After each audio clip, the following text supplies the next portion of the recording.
एक बार की बात मुझे याद है, माता कौशल्या ने श्री राम से पूछा, जब राम 14 वर्ष के वनवास के बाद लौटकर अयोध्या में आ गए तो माता कौशल्या ने पूछा कि राम के महल में गई माता कौशल्या और जाकर के कहा कि राम, मैंने सुना है तुम भगवान हो, तुम नारायण का अवतार हो। दुनिया कहती है कि राम साधारण इंसान नहीं, राम भगवान है। राम ने नजरें झुकाई, कहा माता, मुझे तो नहीं मालूम कि मैं भगवान हूं, मुझे ये भी नहीं पता कि मैं महापुरुष हूं, मुझे ये भी नहीं पता कि मैं नारायण हूं। तो मां ने कहा कि सब तो कहते हैं कि तू भगवान है। राम ने कहा कि मां, मुझे नहीं मालूम कि मैं भगवान हूं या नहीं, लेकिन ये राम इतना जानता है कि जिसके शीश पर तेरे जैसी मां का आशीर्वाद होगा वो दुनिया से एक दिन भगवान बन करके जरूर जाएगा, वो एक दुनिया में भगवान जैसा पूजा। मुझे नहीं मालूम कि मैं भगवान हूं, लेकिन तेरा आशीष मुझे भगवान जरूर बनाएगा। ध्यान रखिए, क्या महापुरुषों के जीवन थे, क्या उनका चरित्र था। एक बार स्वामी विवेकानंद बड़ा प्रवचन कर रहे थे, मां पे बड़ा मार्मिक प्रवचन किया। किसी मन चले नौजवान ने स्वामी विवेकानंद से कहा कि आपने 1 घंटे जो मां पे प्रवचन किया है, आप मां को इतना महत्व क्यों देते हैं? अरे संसार में आए हैं तो मां तो मिलती ही मिलती है, अरे मां तो एक जानवर को भी मिल जाती है, इसमें मां की कौन सी बड़ी महिमा है? स्वामी विवेकानंद ने कहा, मेरे भारत का, मेरे हिंदुस्तान का आदमी मां पे प्रश्न करता है। उन्होंने कहा कि तुझे समझना है कि मां क्या होती है? बोले हाँ स्वामी जी समझाओ, हमने तो भगवान को बड़ा माना है, हमने तो महात्माओं को बड़ा माना है, आप तो मां का वर्णन करते हैं। स्वामी जी ने कहा सुनो, वो अपने सिर पर एक फेंटा बांधते थे, पगड़ी बांधते थे। स्वामी जी ने पगड़ी निकाली, उस युवक को कहा इसे रखो। बोले इसका मैं क्या करूंगा? बोले ये तुझे मां की महिमा समझाएगा। ये पगड़ी मां की महिमा कैसे समझाएगी? बोले एक बात सुनो, वो जो दूर स्थान पर पत्थर पड़ा है उसे उठा के लाओ, अपने पेट में बांधो, 9 घंटे बाद मुझसे मिलना। उसने कहा स्वामी जी कैसी बात कर रहे हो, मैं आपसे प्रश्न पूछने आया हूं, पत्थर उठाने नहीं आया हूं। स्वामी विवेकानंद ने कहा कि माँ बाप के संदेह में उठा हुआ प्रश्न किसी पत्थर से कम नहीं होता है, और पत्थर का जवाब कोई संत नहीं, पत्थर का जवाब भी पत्थर ही दे सकता है। जाओ और पत्थर उठा के लाओ, अपने पेट में बांधो, 9 घंटे बाद मुझसे मिलना। अरे 9 घंटे की बात तो छोड़ो, 9 मिनट बाद वो आता है कि स्वामी जी मुझे उत्तर नहीं चाहिए, मुझे आंसर नहीं चाहिए, ये है आपका पत्थर और ये है आपका कपड़ा। संत ने कहा कि जाने से पहले उत्तर तो सुन ले, ये बता कि तू 9 घंटे उस पत्थर को क्यों नहीं बांध सका? बोले स्वामी जी आप इतने बड़े संत होके कैसी बातें करते हैं, ये पत्थर बांध के घूमूंगा, दुनिया हंसेगी मुझ पर, मेरा मजाक बनाएगी ये दुनिया, और इतना बड़ा पत्थर में पेट में बांध के घूमूंगा कैसे? तो संत ने कहा उत्तर लेके जा, जब ये पत्थर बांध के घूमने में तुझे शर्म आती है तो याद कर जब तेरी मां तुझे पेट में रख के घूमी होगी तो उसे शर्म क्यों नहीं आई।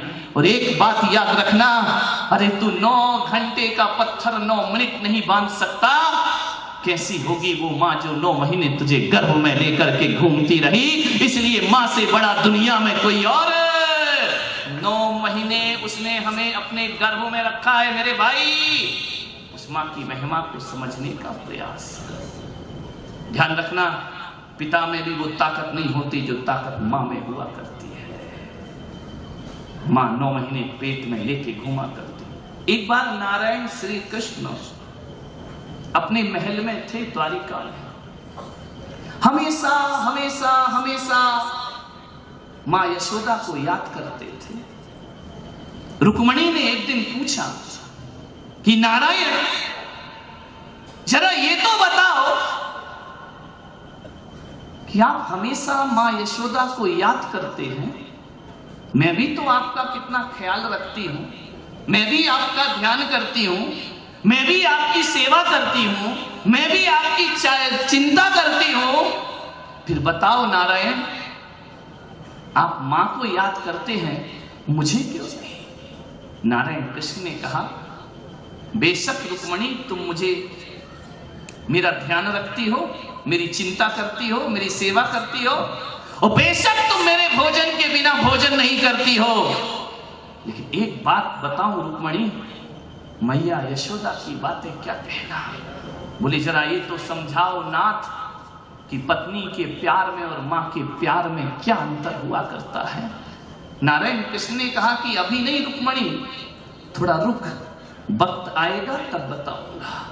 बहुत दिन बीते, नारायण कृष्ण शयनागार में है, रुक्मणी दूध का गिलास लेकर आती है, देखती है कि नारायण की नींद लगी हुई है, गिलास रखती है, चली जाती है। सुबह कृष्ण उठे, उन्होंने रुक्मणी से कहा कि रुक्मणी, तुमने दूध लाके नहीं दिया रात को मुझे।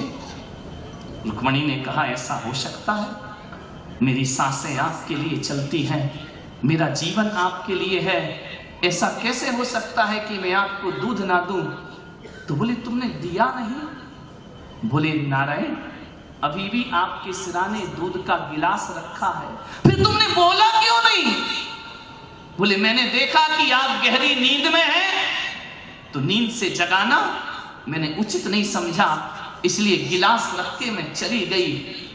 नारायण ने रुक्मणी का हाथ पकड़ा और कहा कि रुक्मणी, एक दिन तुमने पूछा था कि मां के प्यार और पत्नी के प्यार में क्या अंतर होता है। बेशक पत्नी प्यार करती है, मैं विरोध नहीं कर रहा हूं, लेकिन रुक्मणी एक बात ध्यान रखो, दूध का गिलास तुम भी लाई और दूध का गिलास मैया यशोदा भी लाती थी, लेकिन दोनों में अंतर तो गिलास लाने का कोई अंतर नहीं है।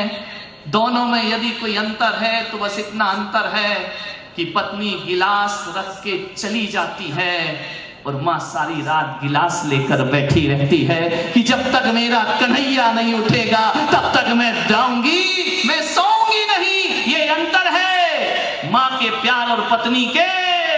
पत्नी गिलास रख के चली जाती है और मां इंतजार करती है कि जब तक कान्हा दूध नहीं पी लेगा यशोदा सोने वाली नहीं। ये अंतर होता है। पत्नियां मुझे क्षमा करना, नहीं तो तुम लोग नाराज हो जाओ मुझसे। ध्यान रखिए, मानने वाले विचार करना। एक बात याद रखना, पत्नी चुनाव से मिल जाएगी, दोस्त चुनाव से मिल जाएंगे, गुरु चुनाव से मिल जाएंगे, भगवान चुनने से मिल जाएगा। लेकिन पूना वालों ये बात गांठ बांध लेना, दुनिया में हर चीज चुनने से मिल सकती है, लेकिन माँ बाप चुनने से नहीं मिलते, माँ बाप पुण्य से मिला करते हैं। जन्म जन्म का पुण्य करो तब माँ बाप की प्राप्ति हुआ कर। माँ बाप पुण्य से मिलेंगे, ध्यान, चुनने से प्राप्त नहीं होंगे। माँ बाप का कोई चुनाव कर सकता है कि अगले जन्म में मैं इसकी कोख से पैदा हूं? नहीं मेरे भाई, ये किस्मत से मिलते हैं, पुण्य से मिलते हैं। एक बच्चा था, मुझे याद आ रही है कहानी छोटी सी, ना जाने उसे क्या हो गया, वो अपनी मां से प्रेम नहीं करता था। मां उसके बिना जीती नहीं थी,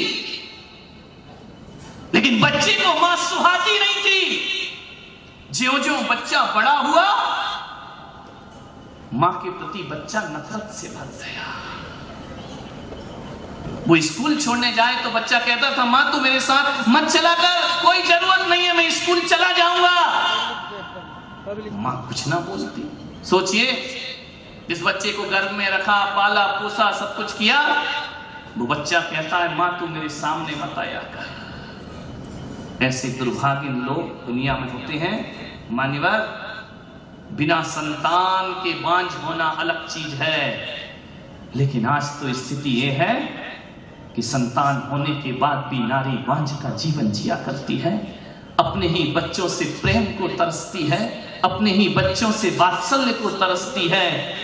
उसने कहा कि बेटा आखिर बात क्या है, तू मुझसे बात क्यों नहीं करता है? मां मैं तुझसे बात नहीं करना चाहता हूं, और मैं ये चाहता हूं तू मेरे सामने कभी मत आना। मां ने कहा एक ही औलाद, विधवा का जीवन। बहुत नफरत थी उस बच्चे को अपनी मां से। मां ने कहा कोई बात नहीं, बच्चा है, आज नहीं कल, कल नहीं परसों संभल जाएगा। ज्यों ज्यों उम्र बढ़ी त्यों त्यों नफरत भी बढ़ती गई। बच्चे ने कहा कि मैं तेरे साथ बिल्कुल नहीं रहूंगा।